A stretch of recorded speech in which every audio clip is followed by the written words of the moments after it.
Hello, everyone, and welcome. I am thrilled that you are here for today's coffee chat session on cyber readiness and business contractors. I'm Wendy Poischbeg. I'm the interim president and CEO of Economic Snohomish County, and I'm thrilled to host this discussion on such an important and timely topic.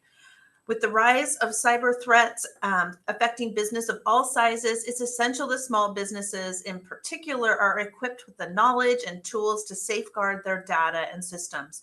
For businesses contracting with government agencies, staying compliant with cybersecurity standards is critical. Additionally, our local government has initiatives underway to protect our infrastructure and mitigate cyber risks, creating a safer environment for all. Today, we have an excellent lineup of experts joining us. Please join me in welcoming Vigo Ford, Chief Information Officer and Director of Information Technology for Snohomish County, who brings a wealth of knowledge about local government, cyber initiatives, and infrastructure protection. And welcome Grant Ekstrom, Managing Partner of Succurri LLC and a CISSP, or a Certified Information Security Systems Professional, certified expert in cybersecurity for small business. Thank you both for being here to share your insights. I know our audience is eager to learn about actionable steps that they can take to enhance their cyber readiness. Thank you, Wendy. Thank you. Thank you. So we're just going to move into a Q&A panel. And as a reminder for those that are joining us on Zoom, to please enter any questions that you may have in the chat, and we'll relay them to our guests as time permits. So I'm just going to lob this to both of you to start. And I'm curious, cyber threats are a major concern for businesses today. What do you see as the most common cyber risk facing small business? Grant, can we start with you? Sure. I think you have to look at, at least I kind of look at from where we're seeing the attacks. It is the business email compromise where somebody gets in, harvests some credentials, gets into an email account, and then sits there. And ultimately, they're looking for some kind of payout. It's all about financial transactions now, right? So it used to be about personal information. Pretty much all that's been breached now. Now it's really about the dollar. So you're seeing basically fraudulent transfers that happen. People are looking to switch payroll accounts, things like that. And ultimately, just that the business gets impacted by that. Sometimes the transfer is huge, sometimes it's small, but nonetheless, you're getting extorted for money. The second version of that is ransomware, where they're encrypting all your files and saying that they're going to put you out of business unless you pay up. So those are the two that we see happen on a pretty regular basis, all kind of revolving around money. Wow. Vigo? Yeah, and I'll say that, and there's a very dynamic space out there. These are business people, frankly. They are people who are building businesses around extortion.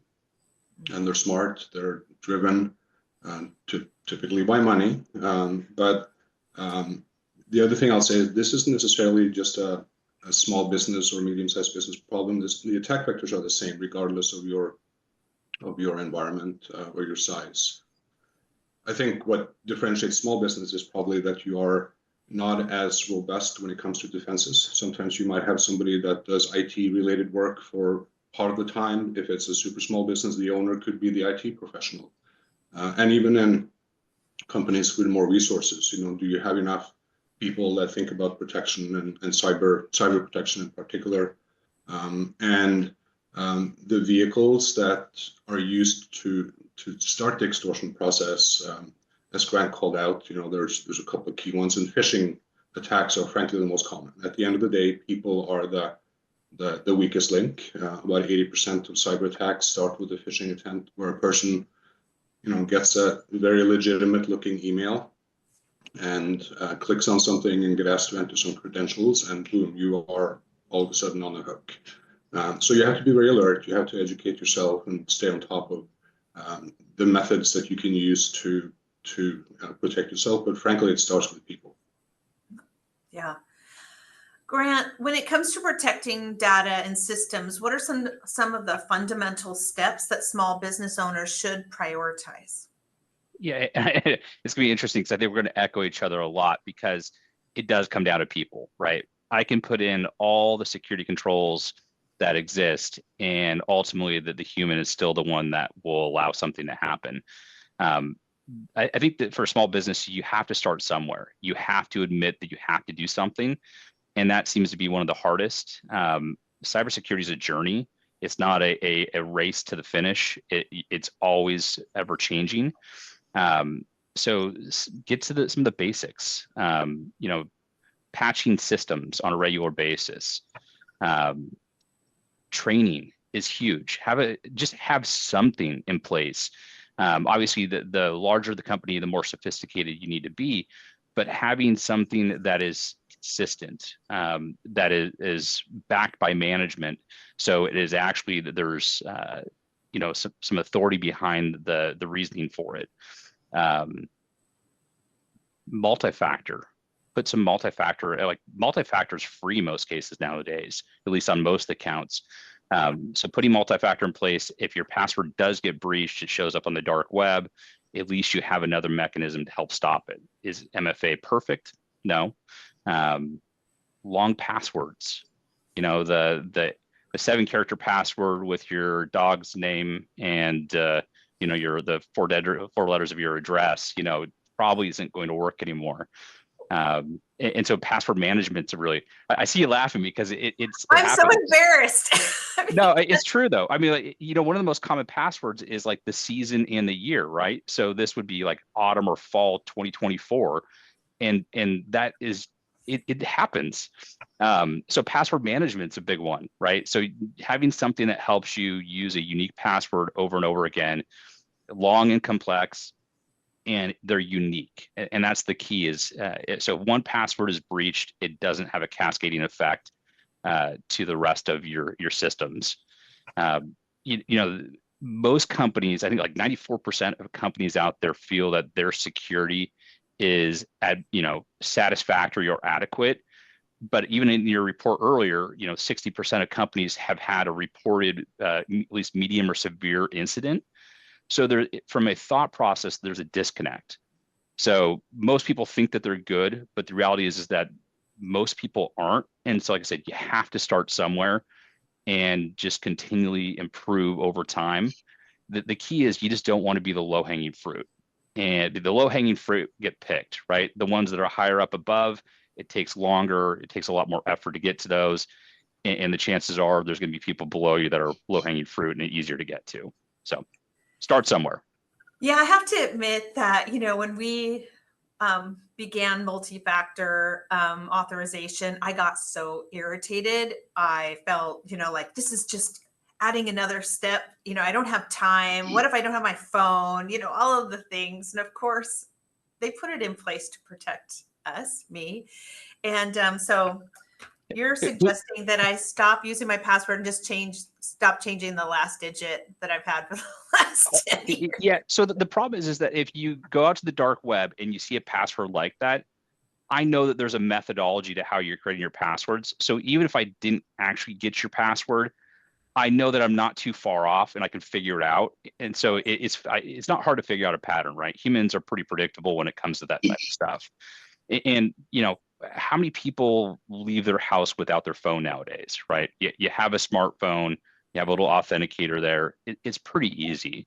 And professionals like myself, trust me, we're not trying to make things difficult. In fact, we want to make it as easy as possible, because if you do use it, then our controls become effective. If you don't use it and fight us, it's kind of wasted time. Yeah. From a local government perspective, Vigo, can you share any initiatives Snohomish County has implemented to protect critical infrastructure from cyber threats?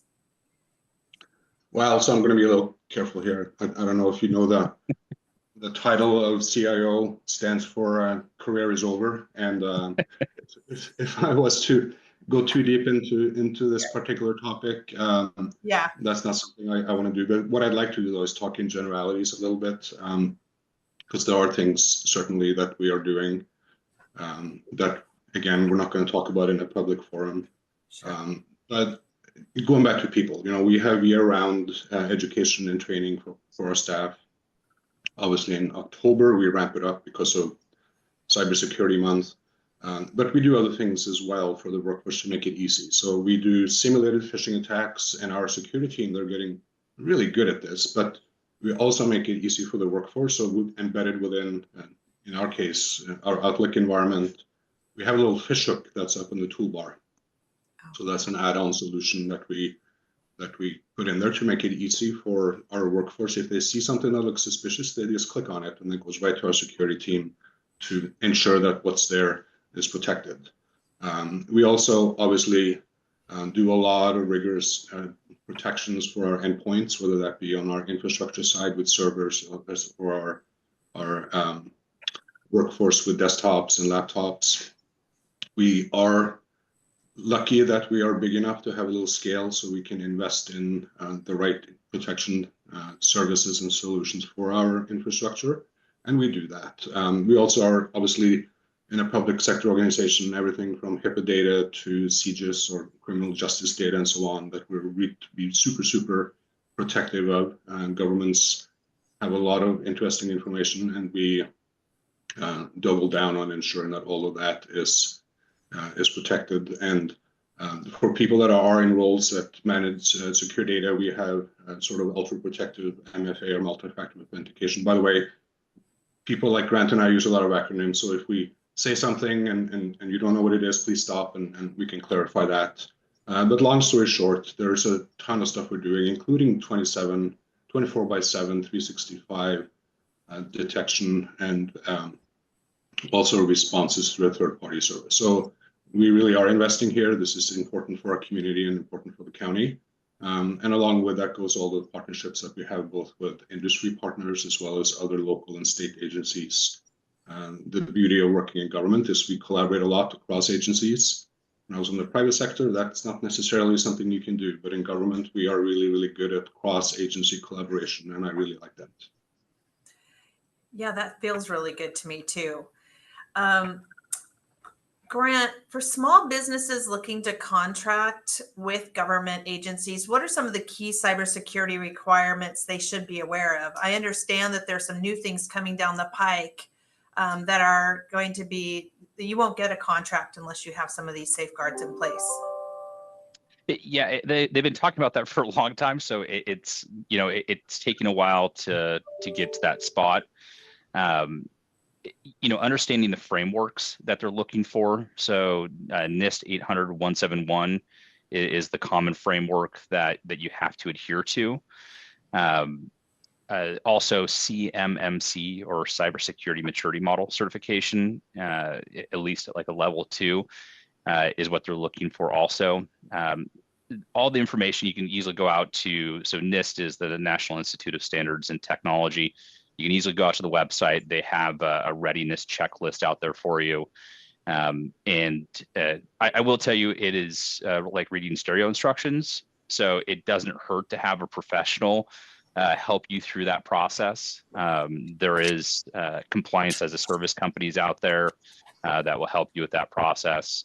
I think you have to have an open mind. I think that's the biggest thing, is that a lot of the hurdles that we come across when we're helping with this process is getting everybody on board of making change. And that tends to be really hard, of like, I've been doing something for so long, I don't want to do something different. And to your comment about, having to put multi-factor authentication in place, it's a change and it evokes an emotional response.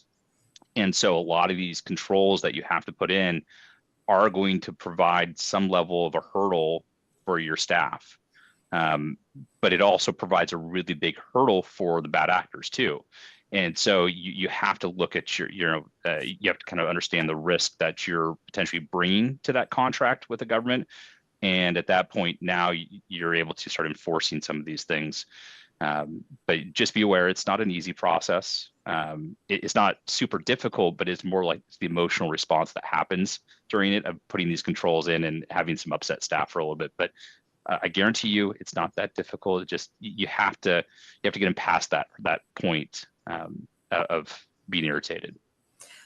I think beyond being irritated, I think one of the things that we've discovered with some of our clients is that the NIST requirements are, they seem like, really big, big, hairy, audacious, like, oh my gosh, we have to do this. What is the cost? I won't be able to secure my government contract without that. I'm going to lose a bid. And then not knowing the right pathway. So I think that that's been one of the, the kind of the scary thing that we've been hearing from some of our clients. And so how would you navigate that? Like, well, it's not on or off, right? It's so there, when you go through an audit, you're not necessarily going to have 100% compliance, but they're looking for it at a certain point. And so you have a plan of action or a POAM. And in that process, basically, you have your deficiencies or things that you haven't met compliance yet. And then you have a timeline of when you're going to get there. And so that's where it gets a little bit more of, we'll call it the timeline gray area. There's not a definitive time when you have to have those things specifically done, but it also depends on the severity of those deficiencies also. And so that's somebody that, as you're working with your handler of that contract, they may say yes or no. Now, you mentioned, in the future, it might be a little bit more hardline because there's been a lot of years where they've been a little bit loose on it. Right. And it's becoming a lot more stringent because there are a lot of contractors that have gone through the process. And so, only time will tell exactly how that's going to play out. It goes back to, you have to start somewhere. Right. And you're not going to be instantaneously compliant. It might take you a year or two to get there. But just start looking at the frameworks, understanding what controls you maybe already have in place, and then start working from there. That's really good advice. So what we should be telling our folks is just get started. That way you can work towards, when it becomes 100% implementation, there is no, it's going to be a hard stop. At least you kind of are aware of what needs to be happening and get those into place. You can start at an action plan. Exactly. If you don't start, you'll never get there. I love it. Okay, thank you. I personally appreciate that because we want to give great guidance to our clients. So thank you. Vigo, are there any specific resources or programs Snohomish County offers to help businesses meet security standards?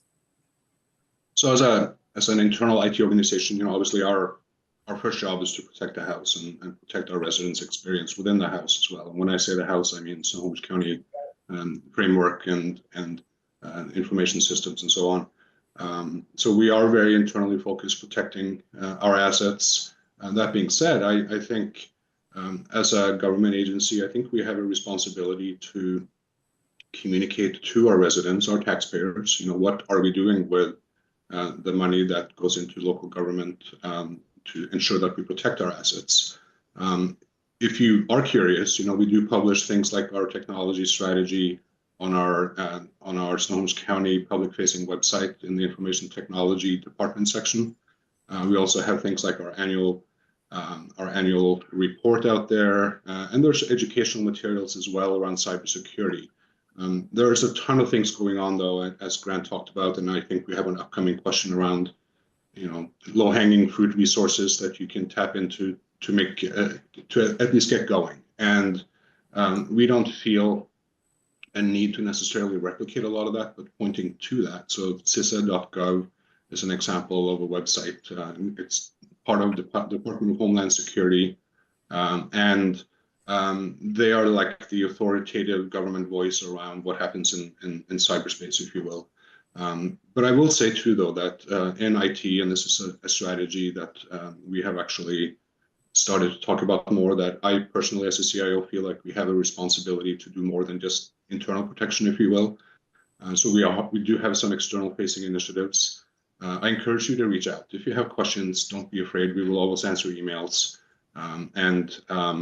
You should never be afraid to come to your public agency and ask questions about this. And at a minimum, we'll point you in some direction. And I'll say too that if you aren't sure where to start, I think maybe go look at cyber insurance. And the reason I say that is that when you go through a cybersecurity, when you go through an exercise of trying to get cybersecurity insurance, the brokers will go through a checklist to see, how ready are you? And if you're not ready, you will know. And it is a perfect checklist for you to start working from. And they are typically prioritized. So you can start with the easiest thing, the lowest cost thing, and so on. So there's certainly a lot of free resources out there that government agencies do provide. And again, reach out. We're here to help. And if you have questions, we're certainly here to assist with that. So. No, that is really great with cyber insurance. Like, I have to admit, I didn't realize that that would be an option for a small business. I was thinking more probably your medium to large size. And so that's really, really helpful to know. And I also really appreciate, the breadth of what Snohomish County has to monitor, from everything from payment systems to infrastructure. I mean, really the amount of the breadth of what you guys are monitoring is really quite astounding. And so, hats off to you, and do good, Yeah, and I will admit, I'm a relative newbie in government IT. It's only about 6 years in the job. Before that, I was private sector, and I had no comprehension of the complexity of local government. So you're absolutely right, Wendy. I think the work we do in public sector IT, it frankly is about protection of resident data and information, because everything we do is for the residents, and we do have to take that seriously. We do have to be sure that we're putting our best foot forward. And if we are a sizable agency like Snohomish County, I also feel we have a responsibility to help the smaller agencies, the smaller cities, frankly, by helping them out, because they don't have the resources. So we do a lot of partnering, particularly in our community, with our IT professionals. Yeah. Okay. That's really cool. Yeah. Because if I'm going to go and pay for my car tabs, I want to make sure that, or, my court date, it's a lot. So thank you very much. I did not know that you guys were also partnering with other cities. That makes me feel really good as well. Grant, we've been talking about cybersecurity, and it's complex and it's overwhelming. What are some simple, affordable steps small businesses can take to improve their cyber defenses? Yeah, I mean, some of these are actually even free, right? So improve configurations of the systems. So if you have an existing IT staff, making sure that they're going through, and a lot of breaches happen because of misconfiguration. That has something to do with a skills gap, where people are being put in positions that aren't really qualified for it. And that kind of leads into training, but really having a tight configuration, there's no cost to it other than the time it takes to go through and get those in place, but it's not a licensing thing. So I would say that's, probably number one. Putting in long passwords or passphrases. So going back to the short passwords, or the common passwords that we see out there, making it a lot more difficult to brute force, or something that's easy to remember. Passphrases are used a lot because it's multiple words, not just like one really long word with numbers and things like that. So it tends to be easier for people to remember. Multi-factor is free on just about every account now. And if you're using a provider that doesn't offer MFA, you might want to think about what their security philosophy is, if they're not able to offer you MFA at this point in time, especially your bank. So those are all free. One that's maybe not necessarily free, but isn't that expensive, is training, right? So training is probably, for a long time, coming from the engineering side, is like, training, I'll fix it with all these security controls. And the reality is that I can put all these security controls in place, but if the user continues to approve it or continues to put passwords out on the dark web, my controls don't really do much. And so making sure that the staff are educated on how to spot things like the phishing attacks are huge. That those are the main points of how people are getting attacked. Understanding how to see fraud, getting text messages that it's your ISP or it's your bank or whatever, and click on this link, but the link doesn't look quite right. How do you detect these things? And that all comes from training. Or the HR person that is being told to, or the accounting person that's being told to, that their employee has a new bank account, and that here's the new banking account routing number, and then they transfer that money without actually verifying with the employee that that actually was legitimate. You know, all things that you kind of go, it seems to make sense, right? But in the moment, if that training's not there, that thought process doesn't kick in. So I'd love to know, what are your thoughts on password keepers? you like password password management? You're talking about password management? I Yeah, think like, you know, like you really, signed up for an app and it holds all of your passwords. I think they're really important. Oh, okay. Not all of them are created equal. But I think having a password management system is really important. And the reason why is that, I don't know, I probably have like 2,000 passwords. I'm not going to remember all of those. And That's so fine. Okay. if I was going to try to remember all those, I would then start using the same password over and over again with a slight variation, and we're back in, you know, the wrong spot. So password management allows you to have really long, complex passwords, and you don't have to remember it, right? And that's the key, is that part is taken care of for you. And then you're starting to see like pass keys that'll come in, and those password management systems will hold those pass keys for you. And so you have to fortify that password management with, you know, multi-factor and long password to get in. But once you get in, it's really easy to log into other systems, and you're not concerned about, oh, I need to be able to remember that password. That the key is that you don't. I don't even know what my passwords are, nor do I care. And I think that's is actually kind of liberating. Okay. Yeah. And frankly, if I may add a little bit to that, you know, the industry is going toward passwordless, you know, biometrics and so on. So if you have a Windows computer, you have something called Windows Hello. You just look at the camera, it knows who you are, and that logs you in. You do want to have secondary ways to get in as well. And I think if it makes you feel better, Wendy, even in an enterprise setting like Snohomish County, we use password managers, and they are important. We're not here to do any endorsement of any particular ones. I won't talk about solutions per se, but, you know, do a little research on this. And finally, I'll add, I took the liberty of adding some links and resources in chat, so feel free to we'll take a look at those.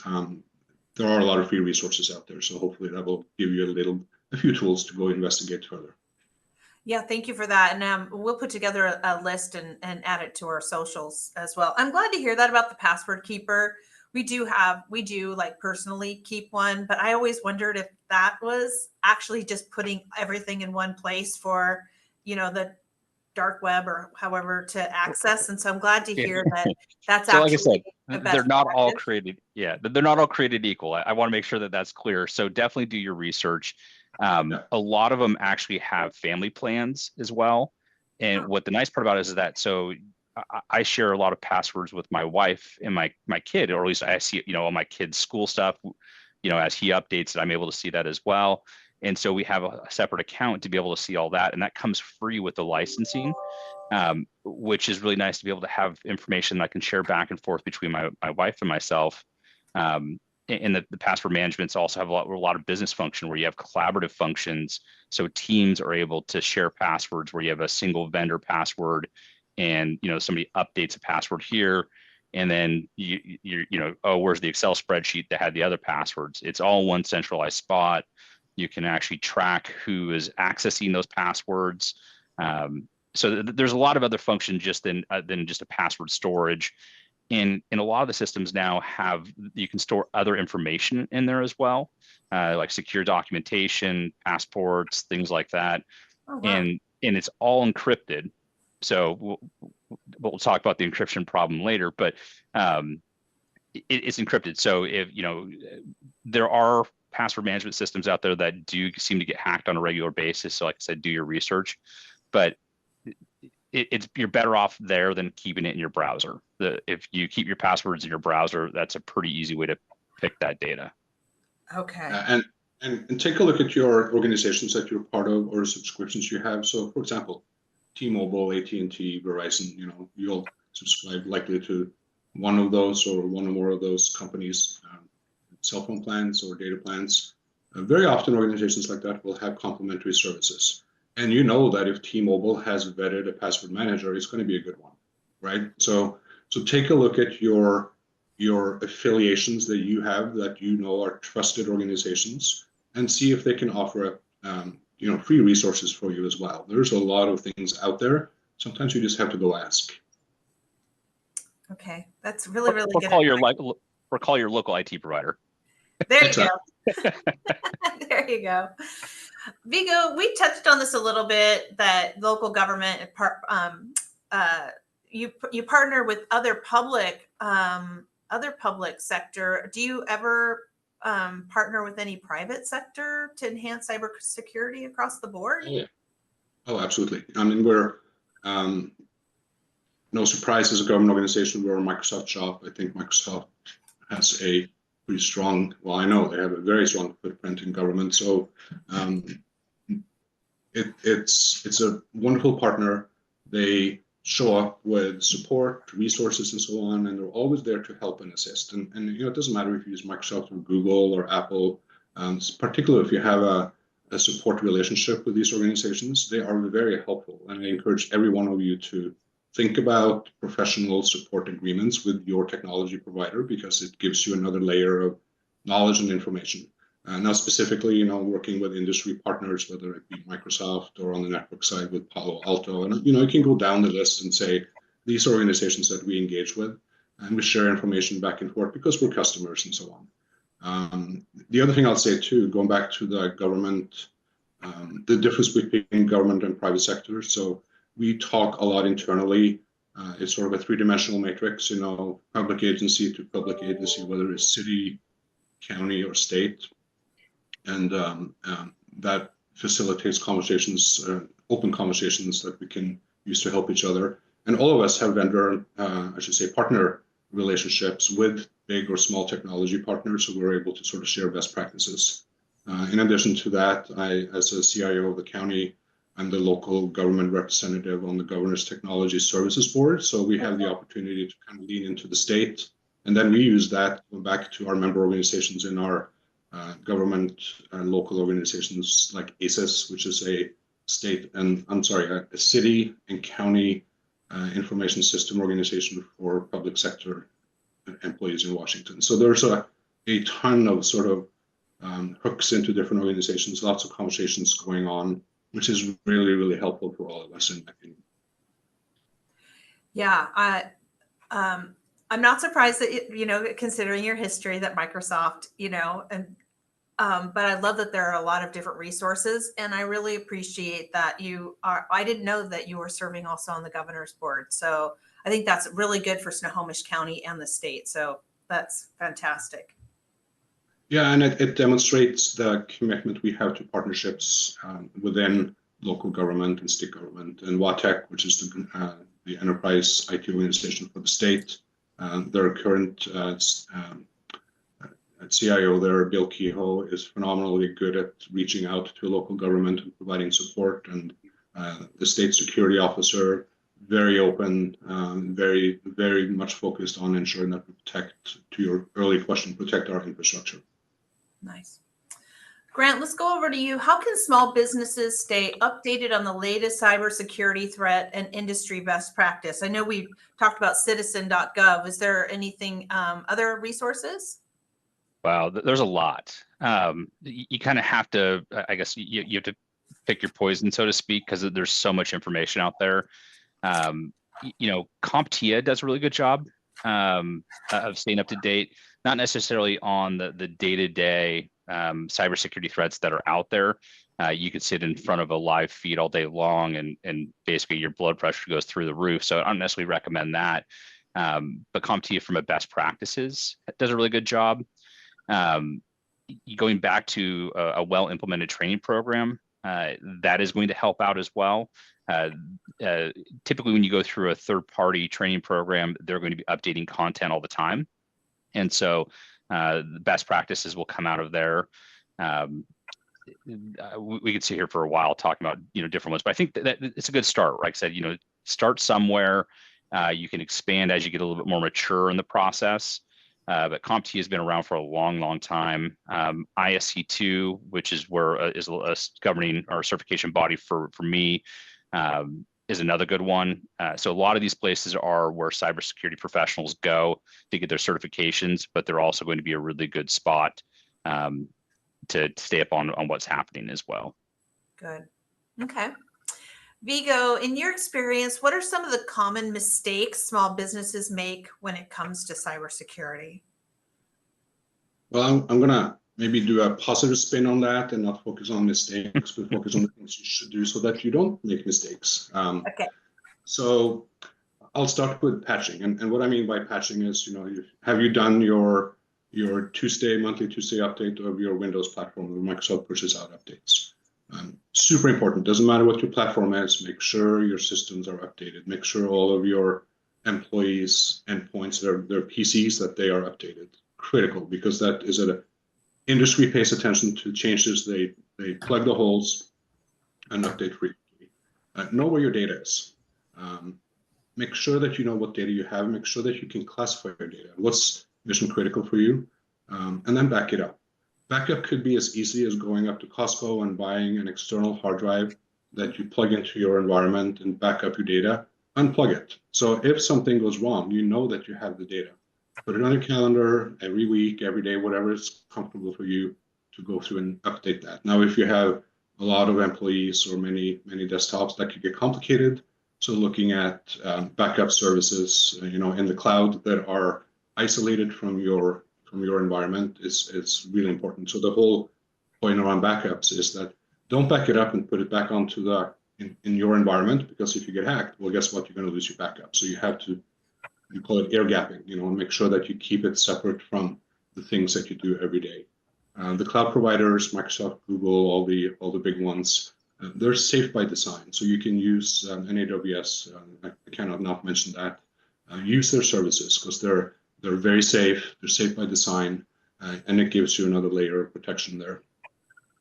Grant's talked about multi-factor authentication, and there are simple ways to do that as well. So really take advantage of that and invest a little time in setting that up for your employees. Yes, it can be irritating, but guess what? When you call or go online with your bank, you don't get irritated, I think, because you want to see your account. And think of it the same way, particularly if you're a small business owner, that is your livelihood. So you need to look at it as your bank account. And then finally, make sure that you have a plan. At some point, you might get hacked. What are you going to do? So go take a look at some of those CISA resources in the links that I sent earlier, and go look at what should I do if I get hacked. Build your own incident response plan. What are you going to do if you get an email or a phone call saying, hey, guess what? We got your data. Well, if you go back to your backup story again, that may not be a problem. You can frankly say, well, thank you, but we're just going to start over again, and I have my data, and you don't need to share that. But the point is, know where your data is, protect it, and isolate it from everything you do, and then have a plan if you get hacked. We call that an incident response plan in our world, so you can go out on the CISA website and look for incident response plans, and you'll get templates and other resources to help you do that. Oh, excellent. Okay, that's a great tip. Grant, are there specific cybersecurity certifications or training programs you could recommend for small business owners or their employees? Yeah, there's a couple out there. I'll reference CompTIA and ISC2 again. So ISC2 came out with a CC, or Certified in Cybersecurity certification. It's a really entry level certification, so it's not designed for you to be a cybersecurity professional. I think it was actually more designed around the boardroom and executive management and people that are in the management levels to be able to get into, but it goes even further than that. It gives you the basics of understanding cybersecurity. So you're able to start speaking the language, understanding some of the concepts, and getting to a spot where you've started your journey, right? And so Security Plus is from CompTIA, very, very similar, covers for the most part, some of the same stuff. Both really two reputable certification bodies. And it's they might be a little heavy-handed for the kind of the standard person, but I think as the security landscape continues to change, that might just be what you have to do. So I think the CC is probably the great start, right? It's it covers, it's designed for just about everybody out there. And Kyra, he said it was the ISC2 certification and also the CompTIA Security Plus. Okay, great. I'm just answering a quick chat. Cool. Yeah, and even if you start just going through the study guide, the material for that, it's a great start. Do you have to actually go get the certification? No, but it'll at least give you the language that you need to understand and the concepts that you need to understand to really help defend yourself. Excellent. Vigo, in terms of public safety, how does cybersecurity play a role in protecting Snohomish County's residents and infrastructure? We kind of touched on that earlier, but I'm sure you can share a little bit more.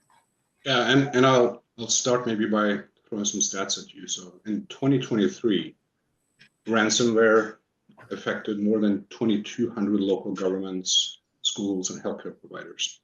And the reason why we're such a target is because of the kind of data we have. And think of healthcare as well. You know, there are many small healthcare organizations out there who are vulnerable, so therefore sometimes easy targets for the cyber criminals. Since 2019, and these things are reportable if you're a public agency, and since 2019, Washington government organizations have reported more than $33 million in cyber losses that has to be reported to the state auditor's office. Those are only the ones that have to be reported. So my point is that there's a huge demand out there, and in local government and state and federal government, we really do have a multi-pronged approach to this. Again, I won't get into specifics, but we talked about training, we've talked about patching. Those are sort of operational things we do in IT. But we also reach out and work with the Washington State Auditor's Office. We do audits where they come in and they do certain exercises with us to make sure we're protected. They're a third party, and we welcome that. We want others to look at what we're doing to make sure that we don't have any blind spots. We work with the Department of the Military, same thing, focusing on critical infrastructure. They also come in with strong resources. And of course, internally, working with our emergency management team in Snohomish County, more from a preparedness system. And obviously these days with elections going on, we're hyper vigilant in ensuring that we are ready. So there's a ton of internal and external collaboration exercises that we do to make sure that we keep our infrastructure safe.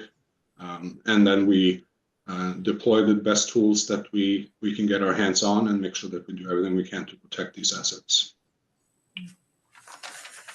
I'll maybe add to that too. Build your own. I talked about incident response plan earlier. Yeah. Build your own COOP plan, continuity of operations, right? Again, acronyms, we throw them out there, but take a little bit of time, sit down and think about what you're going to do if something breaks. And that could be everything from an earthquake where your building isn't accessible, or it could be a cyber attack. COOP plans are great for that. And again, tons of free resources out there, templates that you can just simply download and start filling in based on your particular organization. Oh, gosh, you guys have so much great information. I'm so grateful. I only have time for one more question. I'm just going to lob it to you both. And Vigo, I'll have you start. Looking forward, what emerging trends or technologies do you see shaping the future of cybersecurity for small business?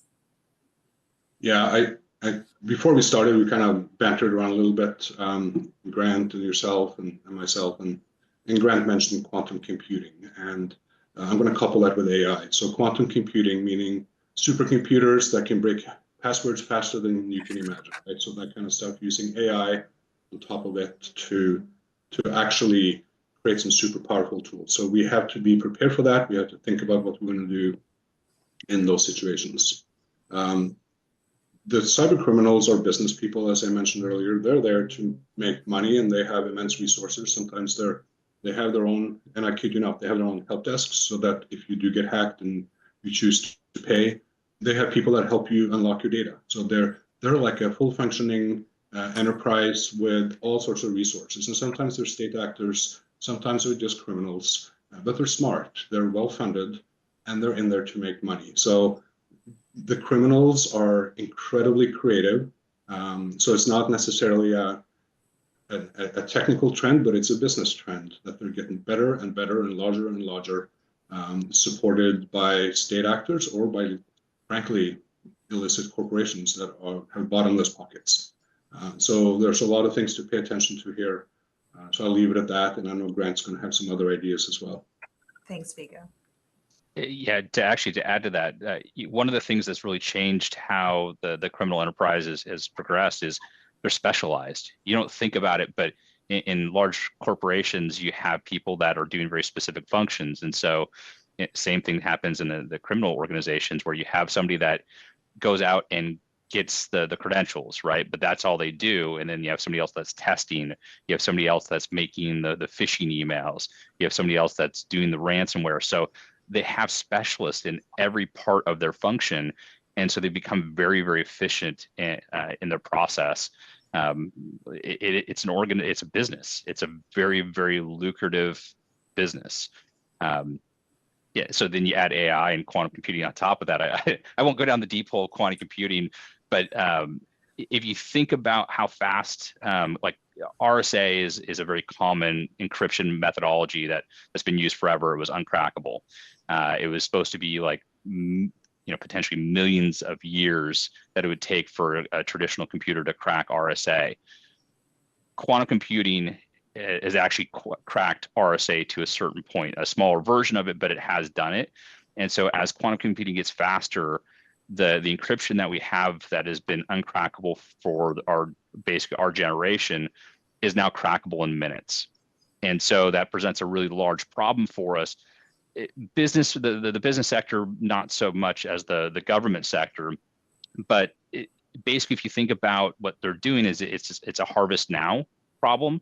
So they may not be able to crack that encryption today, but they're going to go steal it today, and then they're going to decrypt it tomorrow. And so that's where you really kind of have to pay attention to is like, oh, not a big deal. My data was encrypted. I'm not going to worry about it. They're like, well, that's actually a problem now. So I think we haven't really talked about it today, but zero trust modeling is getting to a spot where I don't care what it is. Like you have an environment that you only trust what you know. That is going to become a lot more of a buzzword over the next couple of years because you can't stop AI in the existing way that we're doing things. And you can't stop quantum computing the way we're doing things today. So you have to change your methodology of how you're securing things. I could sit here for hours going down the deep hole of security like we talked about, but those are kind of like the off the top, right? I have a couple follow-up really quick. What is RSA? RSA is an encryption algorithm. Okay. And so I'm not sure if anybody's been in the banks before, but they had these little tokens, the RSA tokens. It's an algorithm that basically uses prime numbers to encrypt data. The problem is quantum computing is really good with prime numbers. And so it's able to decrypt it really fast. But think of it like all of your banking transmissions are encrypted with RSA or some form of it. All your hard drives, your mobile phones, things like that, anything that has encrypted on it is probably using an RSA algorithm. So with the harvest now issue, so is it our banks and other data sources, are they having to stay in front of like, okay, somebody's harvesting now, they have to re-encrypt, re-change, secure? Is that kind of like the goal? Yeah, great question. So the harvest now, the data that they're trying to grab is something that we consider like shelf stable, right? So from the government, like blueprints to fighter planes or health information, right? Stuff that doesn't change, it's shelf stable. Stuff that's changing on a regular basis, probably not so much of a big deal because by the time you decrypt it, it's not valued anymore anyways. But the stuff that doesn't change, if you steal it, it is just as valuable tomorrow when it's decrypted than it was when you stole it when it wasn't. So there is quantum safe encryption that's starting to become available, but we're still ways away from having it implemented, and so I think over the next couple of years, we're going to start to see a lot of, banks, governments, business sector scrambling to start putting in quantum safe encryption capabilities. And keep in mind, we're only at the tip of the iceberg of what is capable of doing. So what's quantum safe tomorrow isn't necessarily quantum safe the day after. And so it's like Right. a speeding train that's coming at us, and we can't stop it, right? So Right. And you can, especially with the AI models that are ever learning and adjusting to, you know, a learned model, then that they're always going to adjust to, faster and efficient. yeah. Oh my gosh, you scared the crap out of all of us. Yeah, sorry. That's part of being in this field. Every time you go to a conference or read an article, you do walk away a little paranoid. But the good news about that is you increase your vigilance and you get more prepared. The zero trust principle that Grant mentioned, I think I threw a definition in there that you can go look at what it is, but it's actually really important. So because solutions are so powerful today, I could get a phone message or a phone call today from Executive Summers who said, "Hey Vigo, I lost my password to get into my system. Can you help me with that?"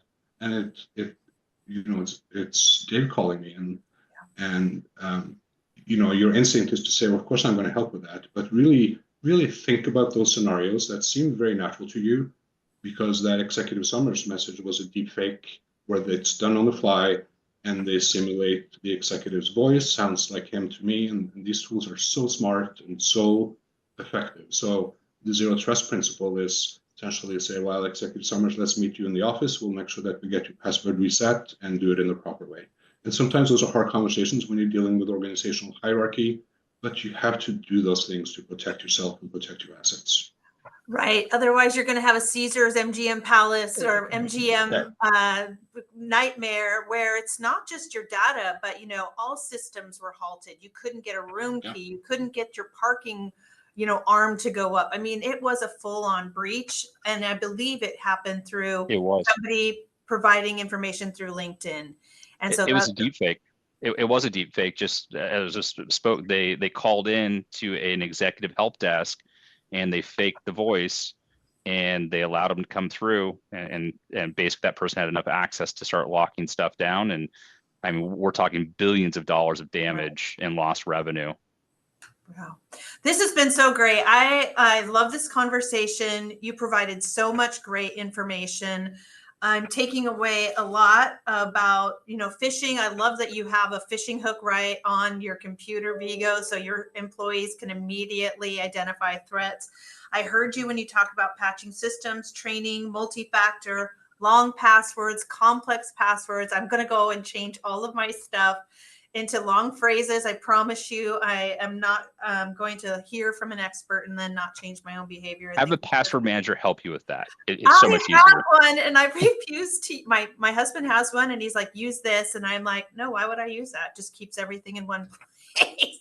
I should have listened to the German, right, Vigo? Yes, you should. Anyway, this has been incredibly helpful. We will add this to our Facebook page and then add some additional resources. You can also see it on Grant. You're going to share it on YouTube. This has been an incredible, helpful conversation. I hope it's not the last. I know that these things are ever evolving and that there's going to be more to share. So thank you both very, very much. This has been incredible. It's been a pleasure. Thank you. If you're looking for additional information, then you should really attend our North Puget Sound conference on November 7th, when the Department of Defense will lead a workshop on steps businesses need to take to meet their future requirements. We talked about NIST, so this would be really, really helpful. The North Puget Sound conference is the foremost business to government conference in the region, offering a platform for businesses, prime contractors, and government agencies to connect, explore contracting opportunities, and expand their networks. Don't miss the must-attend event. You can register by using this QR code or simply go to economicalicensesc.org to register. And then I want to invite you all on December 5th. You can join me at our annual legislative kickoff. It's a premier event that unites business leaders and elected officials to advocate for policies that drive success for our local economy. The event provides a critical platform for local business community to engage directly with legislators before they head into session. Simply scan your QR code to register, or head over to economicalicensesc.org/events. to register. Okay, to conclude, get your coffee mugs ready, and let's adjust our view to the gallery so we can see everyone's faces. I still have my Everett Community College cup. Trust me, I wash it every single day, even though you've seen this every single month. It's clean. Happy Tuesday, everybody. Thank you, Vigo and Grant. This has been incredible, and I appreciate everyone who joined us today. Have a good one.